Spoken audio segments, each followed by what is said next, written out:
Hey guys, my name is Sarah Rav and I'm a study expert who has helped thousands of students get the best grades of their entire lives with the least amount of time studying. Today, I'm here with one of the most successful and driven people that I know, who also happens to be my friend, which I'm very grateful for, Manoj. He is the very successful founder of KISS Academics, a tutoring company. He is also working as a doctor, and he graduated from high school with the highest grade in the country whilst being school captain. Hey Sarah, happy to be here. I'm excited to answer some questions and hopefully you guys will find it useful. Yeah, so I'm gonna ask Manoj a bunch of questions about the factors that led to his success so that we both can learn how he did it and, emulate what he did.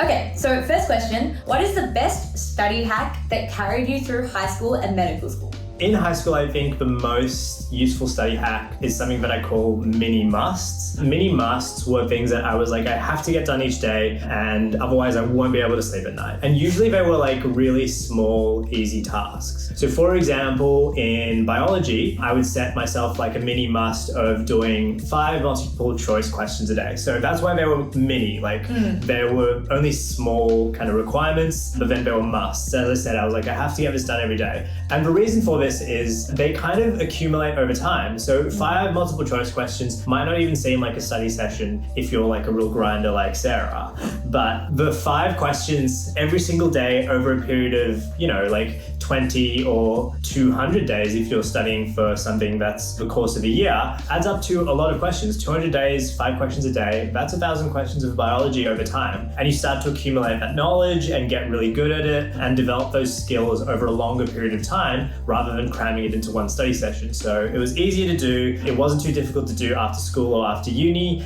and it was kind of like bite-sized, so it wouldn't take me too long every day. There were questions that I could do before going to sleep or right after coming back from school or even on the bus or something. And I think that's really important because what we always talk about is consistency over everything. Yeah. So you don't have to sit down for like 9 hours a day on the weekend studying. It's really just about doing a little bit each day to get you closer to where you want to go. Yeah, and I think that that also contributes to like the balance and stuff, which you also talk a lot about, like being able to go to the gym, get enough sleep, etc. It helps if you have a plan rather than having to like sacrifice your lifestyle as well. Yeah. Okay, next question. Why did you start KISS Academics? KISS Academics initially started as a bit of an experiment. So for context, keep it simple, Academics, KIS or KISS for short, is a tutoring company that's predominantly online but does in-person lessons all across Australia and targeted to Australian students. I know you've got a lot of international viewers and fans as well, but unfortunately we just target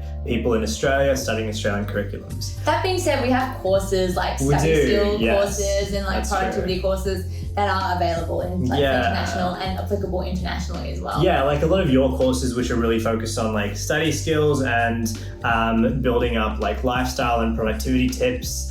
Those are all internationally available, and you end up getting like a lot of people buying your programs from like the US and whatnot. But anyway, in terms of starting KISS Academics, it initially started as a bit of an experiment. A high school friend and I were just like, we'll try something new out, and somehow we ended up gaining a decent amount of traction early on, and we kind of just ran with it. Essentially, I'm really focused on delivering a really high quality of service to both our customers as well as the tutors who work with us. And I think that trying to make sure that everyone has a really positive experience with the company is ultimately what has helped KISS Academics grow to where it is today. And what do you think sort of sets KISS apart from other tutoring companies? Like what makes KISS Tutors different? I think that KISS Tutors probably some of the best performers but also educators in Australia. We really do try and find tutors who are excellent at what they do, and then we resource them well, we pay them well, we make sure that we give them everything they need to succeed. Ultimately, what we have a really good understanding of is what our customers want as well as what ultimately makes the biggest difference to them. And they want a tutor that is obviously intelligent and knows their stuff, but is also very personable, has a lot of charisma, is very lovely to talk to, and that's something we really focus on. We've got a pretty rigorous interview process and onboarding process. So our tutors tend to be the the ideal kind of candidate for anyone who's looking for some academic help in Australia. And that's probably one of the reasons that we've set ourselves apart. We treat our tutors really well and pay them above market rates. And because of that, we hope that they're able to deliver really good services as well to our customers. Yeah, because I'm sure you guys would have noticed this as well, but you can be brilliant, like intelligent, like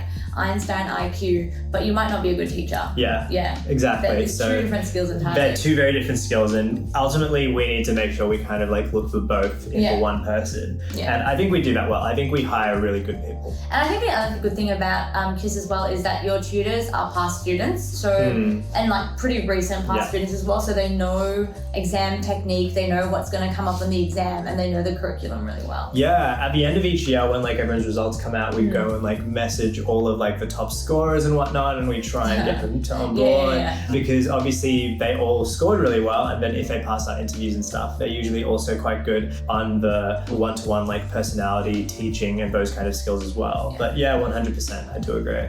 Okay, this one's my favorite question out of the 5. What is one thing you wish you had known in high school, or you could go back and tell your high school self? That's a really big question. It's a tough one too. I think that if I had to pick one piece of advice, and now as like a 20-something-year-old looking back, I would probably say to really make the most of your time in high school. I mean that in respect to a few different areas of high school life and stuff like that.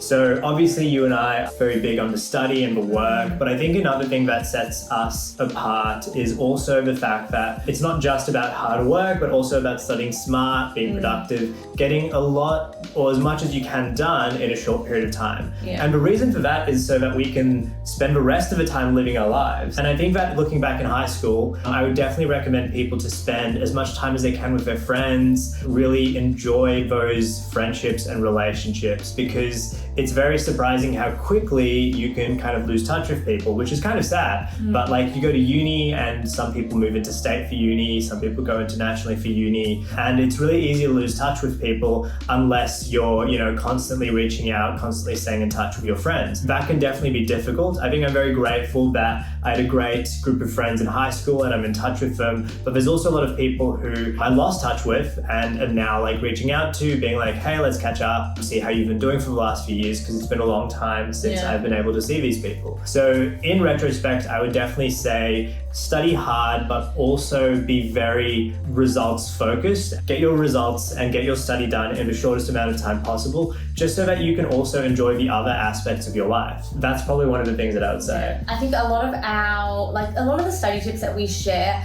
you know, while we're all about getting good grades and everything, the study tips we share are not just so that you can excel at school, but it's more so that you can do your study in however short a time that you can do it in, and then enjoy the rest of your life, because that's probably the main sort of aspect that we want, is for you to have a well-rounded life and success in all areas, not just studying. Yeah, 100%. I think that the productivity tips are so that you can spend more hours studying, but more so that you can spend less hours studying, but being more productive and getting more done with those hours. So that's why I think both of us are really big onto productivity. What was your biggest challenge in high school and how did you overcome it? I would say that looking back to high school, one of the biggest challenges, especially as like a teenager at the time, was comparing yourself to other people. Especially for us. I went to a super like hyper competitive school. Like we had, I think 5 or 6 perfect scorers at my high school, which was insane for one school to have. And I think it goes to show that if you're going to a really competitive school, the culture can be very competitive. Everyone's studying all the time, everyone's working all the time, and it's very easy to look at your test result and compare it to the person sitting next to you and feel disappointed in yourself or that you haven't done a good enough job. I think that's definitely one of the things that I struggled with back when I was in high school, and I think that I made progress on that while I was at university, and I think you gradually mature a bit over time, but especially when you're young and in high school, you tend to compare yourself to other people because that's kind of just what you do as a teenager. And whether that be in terms of, you know, social stuff or academics, same applies. It's very easy to compare yourself to other people. And so if you can avoid doing that and just focus on yourself, getting your work done,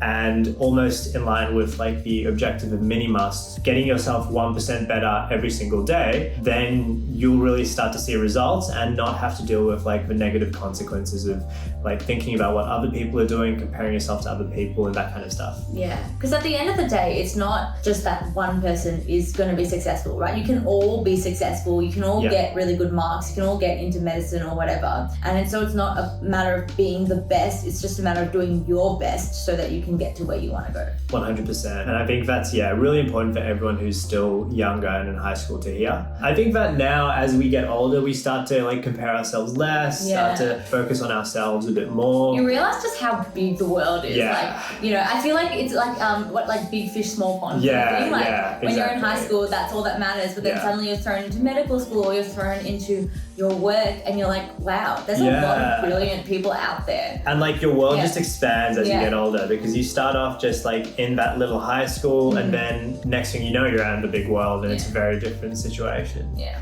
Final question. What do you think is the biggest contributor to your success? So is that like a productivity hack, a person or an inspiration, or a certain quality that you have, or something else entirely?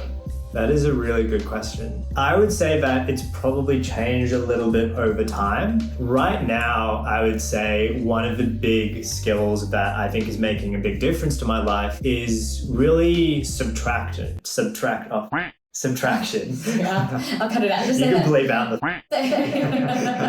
is subtraction. And what I mean by that is cutting things out of life to make time for other things and for focus. So I truly believe that you only have a limited amount of energy, you have a limited amount of time, and you have a limited amount of focus. I think the time is really easy for people to understand because, you know, there's 24 hours in a day, you can quantify it. Whereas things like your focus and your energy are much harder to quantify. But you do have a limited amount of both of those throughout the day. And so if you can pick a few things to do with your day, with your months, your years, or even your life, the more effort and the more performance that you'll be able to dedicate to those things and thus perform better. I think that when we're in high school, there's a lot of focus on being well-rounded, and I think that's good. I think it's good to do a lot of different subjects, to study a wide variety of things, to play sports, to do music, to go to the gym, to do a lot of extracurriculars, volunteering, and I think that's what high school is like for a lot of people, especially if you're focused on like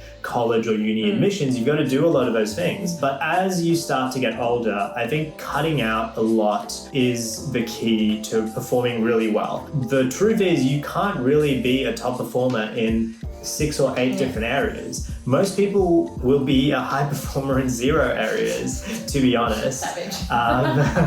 Some people will be really high performers in 1 area, and a very tiny percentage will probably be a high performer in 2 areas. I mean, Elon Musk is probably a good example of this. Eventually you start so many companies that a bunch of them start to go to I would definitely recommend, as you start to have the opportunity in your life to pick your foci and pick the areas of life that you really want to perform well in, try and narrow things down and just pick maybe 1 or 2. I know, for example, a lot of doctors who really want to be amazing doctors, so all they do is they spend their time putting 100% of their effort into work at hospital, and then they might have a passion of going to the gym, so they'll also go really hard in the gym, and those are their 2 things. Those are the 2 things that they focus on and spend all of their time and effort on. I feel like that's a reasonable amount of work and a reasonable amount of energy and focus for someone to apply. Whereas if you continue after, you know, your high school years to try and do a million things at once, eventually you'll either get burnt out or you won't do as well in any of them as you'd like to. So I think being able to focus and subtract is probably a really good way to go about performing well. Nice. And that's probably something that I'm doing now more, just trying to focus on a few specific areas of life. Yeah. Manoj, that was really, really insightful. I actually learned a couple of things as well, which is awesome.